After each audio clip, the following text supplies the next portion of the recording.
Now that your form has all the questions in place, you're ready to start enhancing it with photos and videos. In fact, these photos and videos can become part of your questionnaire, especially if you're asking people to review a video, or if you're giving a test and it includes identifying something in the photo. And don't forget, if you are giving a test, if you click inside any drop-down field, you can click the three dots and choose to shuffle the option order. This is going to make all these choices appear in random order, which for a test is a little tricky. But now let's add something fun. Let's add a video. All the way on the right-hand side, click the rectangle with the triangle in the middle. You can add a YouTube video to the surveys. So you can first put in a video search and search to find any video on YouTube that's searchable. Or you can click URL and paste the direct YouTube URL here, if you know what it is and you've copied it to the clipboard.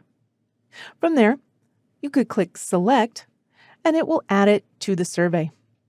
But I'm going to click the X on the top right-hand side. To add an image, there's two methods.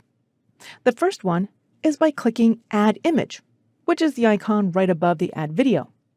However, you can also add a photo to any survey question. So let's add a picture to this confirmation box. I'll click inside, and if I hover my mouse to the right of the title, you'll also see the picture icon appear. I'll click it, and from here, I can click Choose an image to upload it directly from my computer. At the top of the screen, I can click Take a snapshot if my computer has a camera. I can paste in an image URL here.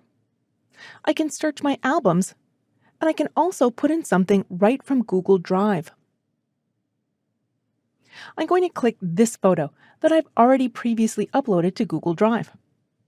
I'll click the blue Select button, and my image is uploaded. To resize it, I can select the image and click on any blue square in a corner and drag it to a different size. With the image deselected, three dots will appear on the top left-hand side of the image.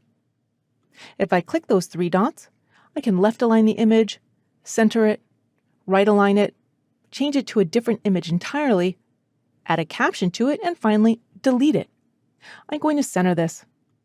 Now that I have an image in there, my application form is really starting to shape up nicely. In the next video, let's section it off.